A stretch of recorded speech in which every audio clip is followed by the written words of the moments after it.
여전히 우리 사회는 어수선한 것 같습니다. 하루빨리 나라가 안정이 되도록 여러분 기도해 주시기 바랍니다. 우리 교회도 이전처럼 다시 예배 인원이 늘어서 더 많은 성도가 하나님께 영광의 예배를 드리고 또 교회에서 직분을 받아 교회에서 여러 다양한 사역들을 감당할 수 있도록 기도해 주시기 바랍니다. 우리 교회도 섬길 분들이 참 많이 필요한데요. 안내하실 분, 전도하실 분, 또 점심 식사를 준비할 분, 커피나 차를 준비할 분, 새가족 환영할 분, 신방하실 분, 어린 아이들 신앙을 도울 분, 차량 운행할 분 등 참 다양한 분들이 필요합니다. 그중 제일 먼저 우리에게 필요한 분이 있다면 바로 기도의 동력자입니다. 기도는 아이부터 시작해서 어른까지 모두 다 필요한데요. 특히 연배 있으신 분들이 필요합니다. 시간적 여유가 있으신 분들이 수시로 교회에 나와서 기도하고 또 집에서 또 일터에서 기도해 주시는 것이 얼마나 큰 도움이 되는지 모릅니다. 우리 교회에 이렇게 기도의 동력자들이 늘도록 여러분 기도해 주시기 바랍니다. 오늘 본문은 이사야서에 있는 말씀입니다. 이사야는 남유다에서 활동했던 선지자이죠. 대제국 아수르의 위협을 받을 당시에 이사야가 살았습니다. 이사야는 이 시기에 하나님을 의지해야 함을 아주 강력하게 전합니다. 하지만 나라는 어떻게 해요? 하나님보다는 강대국을 의존하는 그런 모습을 보여줍니다. 그래서 이사야는 앞으로 큰 재앙을 겪게 될 것을 선포하죠. 오래지 않아 나라가 망할 것이고 이스라엘은 뿔뿔이 흩어질 것이라 선포합니다. 하지만 하나님께서 남은 자를 언젠가 다시 불러 모으실 것을 또한 약속하죠. 그 약속이 이사야 41장부터 55장까지입니다. 오늘 우리가 보는 말씀이 바로 그 중간에 있는 이사야 43장 말씀입니다. 하나님의 택하신 백성 이스라엘 향하여 사랑하시고 구원하여 주실 것을 약속하여 주시는 장이죠. 이사야 43장을 읽으면서 우리는 하나님의 위대하심과 그리고 우리를 향한 끝없는 사랑을 깊이 느낄 수 있어야 합니다. 그래서 오늘 이 시간에는 특별히 이사야 43장 1절부터 7절까지 말씀으로 은혜를 나누고자 합니다. 하나님께서 자기 백성 이스라엘에게 하신 말씀을 중심으로 세 가지를 보려고 합니다. 그리고 이 세 가지는 오늘 우리에게도 해당하는 말씀이요 하나님이 우리에게 주시는 말씀이기도 합니다. 그래서 이스라엘 백성만을 위한 말씀이라 생각하지 마시고 우리에게 주시는 말씀으로 아멘으로 화답할 수 있기를 바랍니다. 오늘 이 시간 하나님의 깊은 은혜가 함께하는 그런 시간이 되길 소망합니다. 자, 첫 번째로 하나님은 너는 내 것이라 말씀하셨습니다. 1절 말씀 보면 야곱아 너를 창조하신 여호와께서 지금 말씀하시느니라. 이스라엘아 너를 지으신 이가 말씀하시느니라. 너는 두려워하지 말라. 내가 너를 구속하였고 내가 너를 지명하여 불렀나니 너는 내 것이라. 자, 여기서 너는 내 것이라 어디쯤에 나오죠? 1절 제일 마지막에 나옵니다. 하나님께서 이스라엘을 지금 뭐라고요? 내 것이라 말씀하고 있습니다. 자, 그러면 하나님께서 왜 이스라엘을 내 것이라고 말씀할까요? 1절을 자세히 보면 그 답을 확실히 찾을 수 있습니다. 1절 제일 앞에 뭐라고 얘기합니까? 너를 창조하신 여호와. 그리고 그 다음에 뭐라고요? 너를 지으신 여호와라고 말씀하고 있죠. 하나님께서 지금 이스라엘을 창조하셨고 이스라엘을 지으셨다고 말씀하고 있습니다. 두 문장의 의미가 어떻습니까? 비슷하지요. 이스라엘 문화에서 의미가 같은 것을 연달아 사용하는 건 뭐라고요? 강조한다는 겁니다. 그것은 틀림없다라고 하는 겁니다. 다시 말해서 하나님께서 이스라엘을 지으신 것은 거짓말이 아니라 참으로 진실하다라고 하는 거죠. 여러분, 하나님께서 이스라엘을 지으신 것이 맞습니까? 틀립니까? 당연히 맞지요. 틀릴 수가 없습니다. 왜? 하나님은 온 인류를 창조하셨기 때문입니다. 하나님은 온 인류만 창조하신 것이 아니라 모든 피조물도 다 지으셨습니다. 지금 우리가 창세기를 읽고 있지 않습니까? 창세기 1장에는 하나님께서 천지를 창조하신 이야기가 나오고, 창세기 2장에는 하나님께서 사람을 창조하셨던 그 사건을 좀 더 구체적으로 설명하고 있습니다. 하나님께서는 특별히 사람에게 생기를 불어넣어 생명이 되게 하셨다라고 말씀하죠. 모든 피조물 중에 유일한 영적인 존재로 지어진 것이 바로 사람임을 말씀합니다. 따라서 하나님이 온 인류를 창조하셨는데 당연히 이스라엘 백성을 창조하신 것 당연한 것 아니겠습니까? 자, 하나님이 이스라엘을 창조하셨기 때문에, 그렇다면 이스라엘은 누구의 것이겠습니까? 하나님의 것입니다. 그래서 하나님께서 뭐라고요? 너는 내 것이라 말씀하고 있는 겁니다. 자, 그리고 1절 중반에 너를 구속하였다라고 말씀합니다. 구속하였다는 것은 두 가지 의미가 있습니다. 하나는 죄를 용서해 주었다라는 의미가 있고, 또 하나는 어디에서 건져왔다라고 하는 그런 의미가 있습니다. 하나님께서 이스라엘을 구속하셨다는 것은 하나님께서 이스라엘의 그 모든 죄를 용서해 주셨다는 그 의미가 담겨져 있고요. 또 하나님께서 이스라엘을 구속하셨다는 것은 이스라엘을 강한 주변 나라들, 즉 애굽, 아수르, 바벨론과 같은 그런 거대한 이방 나라에서 건져 주셨다라고 하는 것을 말씀해 주고 있습니다. 자, 그러면 하나님은 아무 대가 없이 이스라엘을 구속하여 주신 것일까요? 네, 그렇습니다. 아무 대가 없이 이스라엘의 죄를 용서해 주셨고, 그리고 이방의 손에서 건져 주셨습니다. 아니, 그러면 왜 아무 대가 없이 이스라엘의 죄를 용서해 주시고 이스라엘을 건져 주신 것일까요? 그 이유는 이스라엘은 하나님의 것이기 때문입니다. 하나님의 것인데 굳이 대가를 지불할 이유가 있습니까? 없습니까? 지불할 이유가 없는 것이죠. 그래서 아무 대가 없이 구속하여 주신 것입니다. 그리고 또 1절 중반에 너를 어떻게 해요? 지명하여 불렀다라고 말씀합니다. 하나님께서 이스라엘을 지명하여 불렀다라고 얘기하죠. 여러분, 우리가 성경에 보면 하나님께서 그 사람을 지명하여 부르는 이야기들이 참 많이 나오는 것을 볼 수 있습니다. 가장 먼저 이스라엘의 조상 아브라함을 지명하여 부르십니다. 그리고 이스라엘의 조상인 이삭을 지명하여 부르십니다. 그리고 이스라엘은 이름을 받은 그 조상 야곱을 지명하여 부르시죠. 그 외에도 모세, 여호수아, 사사기에 있는 사사들, 다윗, 솔로몬, 남유다의 여러 왕들, 그리고 선지서에 나오는 많은 선지자들을 지명하여 부르셨음을 우리는 성경을 통해 분명히 알 수 있습니다. 무엇보다 하나님은 세 명의 조상 아브라함과 이삭과 야곱에게 말씀하신 대로 생육하고 번성하여 민족을 이룬 이스라엘을 또한 지명하여 부르셨죠. 하나님은 민족이 된 이스라엘을 먼저 어디에서? 애굽에서 지명하여 부르셨습니다. 또 모압 평지에서도 지명하여 이제 가나안 땅으로 가도록 부르셨죠. 그리고 포로로 끌려간 이스라엘을 이제 지명하여 다시 어디로? 예루살렘으로 돌아오게 하셨습니다. 여러분, 하나님께서 이렇게 왜 부르셨을까요? 이스라엘은 하나님의 것이기 때문입니다. 자, 이스라엘이 하나님의 것인 것처럼 오늘 우리도 하나님의 것인 줄 믿으시길 바랍니다. 지금 여기 이 자리에서 하나님은 우리를 향하여 너는 내 것이라 말씀하고 있습니다. 내 것이라 라고 하는 것은 분명히 누구의 소유인지 알려주는 표현이죠. 우리는 다 하나님의 것입니다. 우리는 하나님의 소유입니다. 왜 그렇습니까? 하나님이 우리를 지으셨고 우리를 창조하셨기 때문입니다. 또 하나님께서 하나님의 아들이신 예수 그리스도를 통하여 우리의 죄를 용서해 주셨고 우리를 모든 죄악에서 건져 주셨기 때문입니다. 또 하나님께서 우리를 지명하여 부르셨습니다. 지명하여 부르다는 히브리어 카라는 특별한 목적을 가지고 불렀다라는 그런 의미가 있습니다.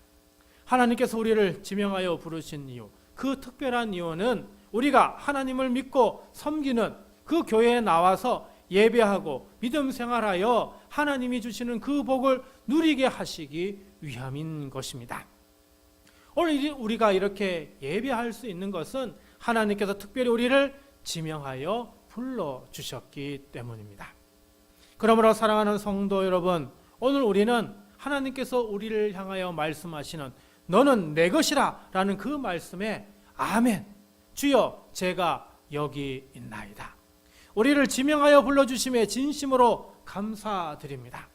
우리 주님을 구주로 고백하며 영원토록 하나님을 섬기며 살겠습니다 라며 고백할 수 있는 그런 우리 모두가 되어야 하겠습니다. 두 번째로 하나님은 너와 함께 할 것이라 말씀하셨습니다. 2절 말씀 볼까요? 내가 물 가운데로 지날 때 내가 너와 함께 할 것이라. 강을 건널 때 물이 너를 침몰하지 못할 것이며 내가 불 가운데로 지날 때 타지도 아니할 것이요 불꽃이 너를 사르지도 못하리니. 자, 2절 제일 앞부분에 뭐라고요? 내가 물 가운데로 지날 때 내가 너와 함께 할 것이라 말씀합니다. 물 가운데로 지나간다는 것은 어떤 상황이죠? 아주 위험한 상황입니다. 목숨의 위협도 있음을 이야기합니다.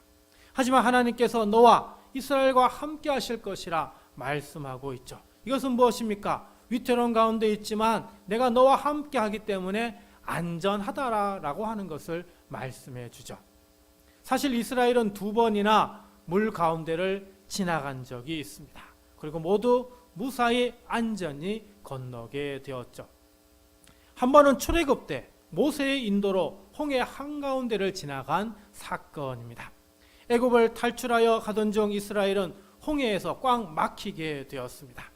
추격해오는 애굽의 군대를 피할 수 없을 것 같았는데 모세가 지팡이를 높이 들자 그 막혀있던 그 거대한 홍해가 한가운데가 갈라졌고 200만 명이 넘는 이스라엘 모든 사람들은 무사히 물 가운데를 지나 건너갈 수 있었습니다.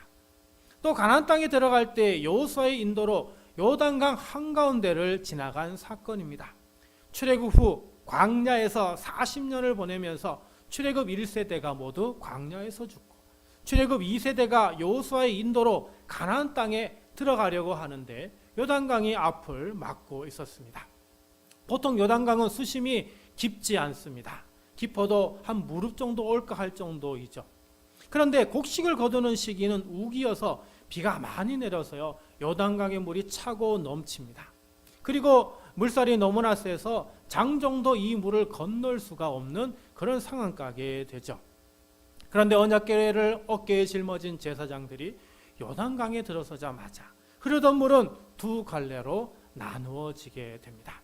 그래서 출애굽 2세대들은 모두 안전하게 요단강을 건너 약속의 땅 가나안으로 들어갈 수 있었습니다. 이처럼 하나님은 2번이나 이스라엘을 물 가운데를 지날 때에 그 물이 이스라엘을 침몰하지 못하도록 함께하여 주셨습니다. 또 2절 중반 볼까요? 내가 불 가운데로 지날 때 타지도 아니할 것이요 불꽃이 너를 사르지도 못하리니. 자, 이제는 불 가운데로 지날 때에도 타지 않고 사르지 못할 것이라 얘기합니다.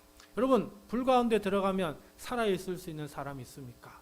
단 한 사람도 없습니다. 하지만 하나님이 함께 하신다면 우리가 불 가운데를 지나가더라도 살아갈 수 있음을 말씀합니다. 역시 이런 일을 경험한 사람들이 있죠. 이사야보다 훨씬 더 후대에 있었던 바로 다니엘의 세 친구입니다. 히브리식 이름으로 하나냐, 미사엘, 아사랴인데요. 이들이 모두 젊었을 때에 바벨론의 포로로 끌려가게 됩니다. 바벨론 왕 느부갓네살이 자기 신상을 만들어서 세우고는 모든 신하와 백성들에게 이 신상에 절하라 명하였습니다. 그런데 다니엘의 세 친구는 왕의 명을 거역하고 그 신상에 절하지 않았죠. 하나님 외에 그 어떤 누구에게도 절해서는 아니 된다는 그 말씀, 하나님의 말씀에 순종하였던 겁니다. 이로 인해 바벨론 왕의 노여움을 받아 풀무에 던져지게 되죠. 다니엘의 세 친구를 붙들고 있던 사람은 그 뜨거움이 너무나 강해 결국 불에 타 죽었다 기록합니다. 하지만 세 친구는 풀무에 들어가서도 전혀 죽지 않았고 그 옷도 거울리지 않았다라고 얘기합니다. 바벨론 왕이 이를 보고 놀라 세 사람을 다시 풀무에서 나오게 하였는데 그들은 아무런 문제가 일어나지 않았습니다. 이처럼 하나님은 불 속에서라도 사람이 다 죽지 않도록 사그러지지 못하게 막으셨습니다. 그것을 어떻게 하셨을까요? 하나님이 함께 하셨기 때문입니다. 자, 그러면 하나님이 함께 하시면 이런 놀라운 능력이 일어나는 이유는 무엇 때문일까? 3절입니다. 대전하는 여호와 내 하나님이여 이스라엘의 거룩한 이여 내 구원자임이라. 나는 여호와, 나는 여호와, 나는 유일하신 하나님이라는 거죠. 그리고 나는 여호와 내 하나님이라. 나는 너에게도 어떻게 해요? 유일하신 하나님이라 라고 말씀합니다. 또 하나님은 이스라엘의 거룩한이라 합니다.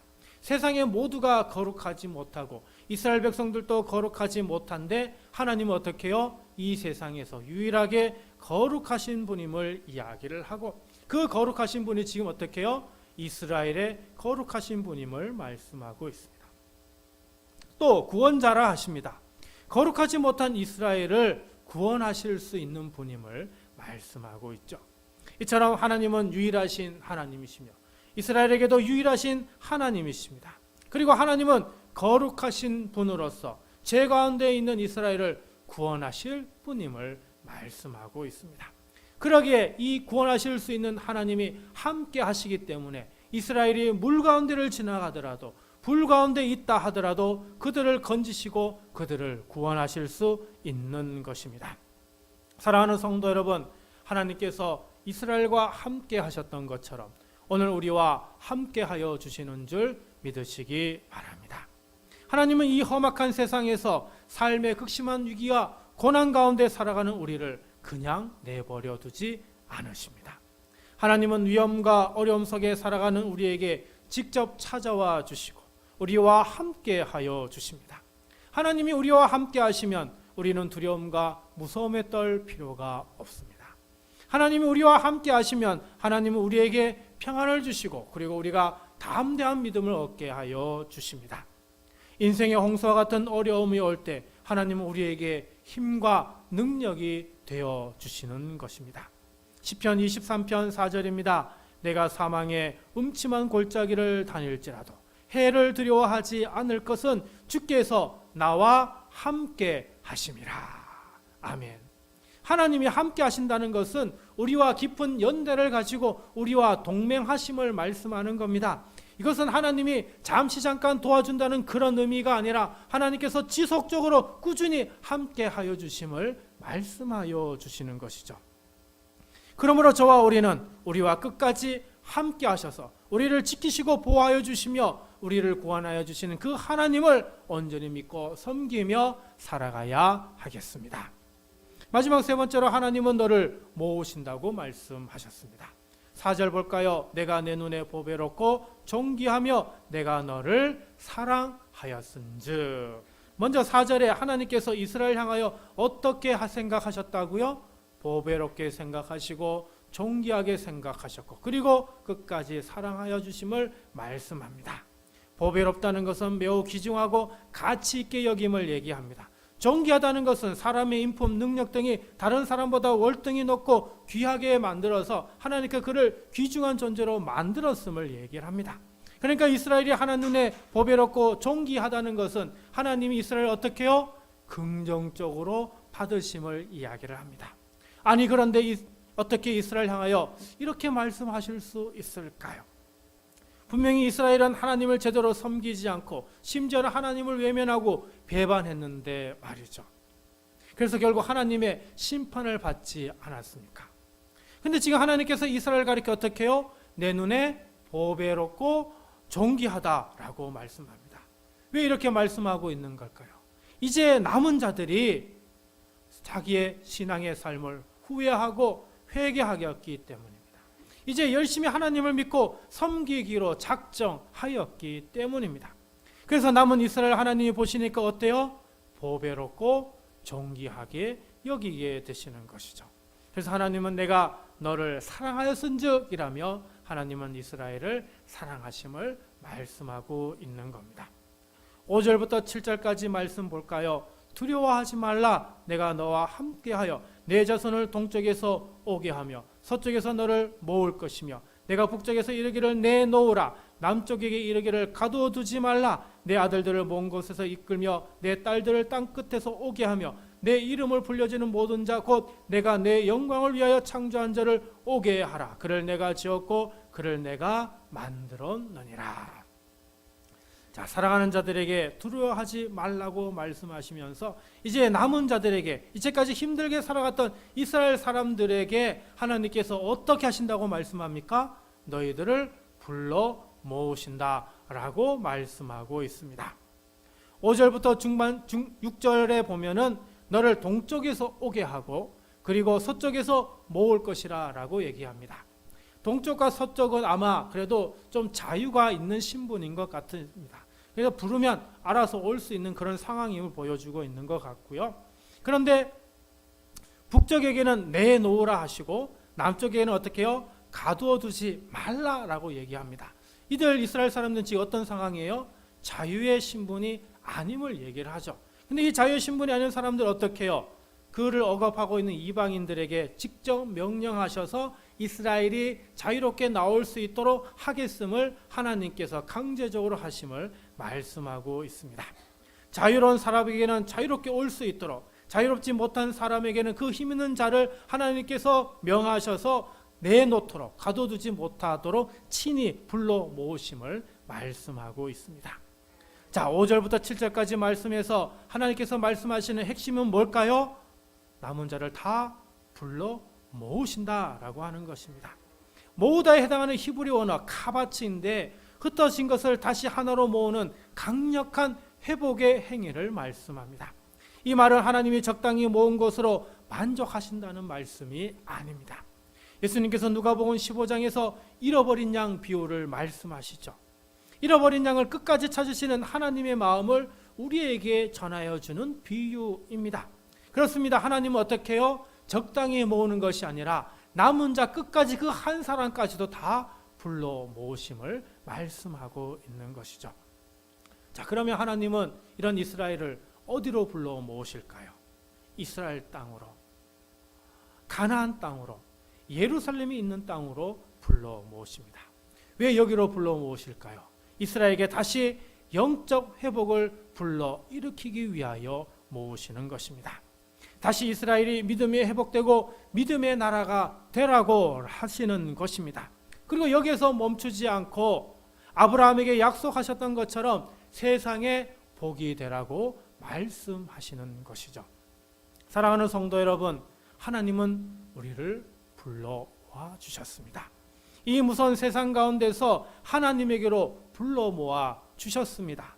그래서 하나님 안에서 믿음이 회복되고 믿음이 성장하고 믿음이 성숙하기를 원하십니다. 그리고 하나님의 사랑을 받아 사랑이 많은 성도가 되기를 원하시고 하나님의 말씀을 배워 지혜 있는 사람이 되기를 원하십니다. 그래서 여전히 세상에 잃어버린 양처럼 방황하고 있고 어려움으로 힘들어하는 이들을 찾아가 주께로 인도하기를 원하십니다. 새해에는 우리 교회에 하나님이 찾으시는 이들을 불러 모아 하나님을 영화롭게 하고 하나님의 이름을 높이는 그런 우리 모두가 되기를 간절히 바랍니다.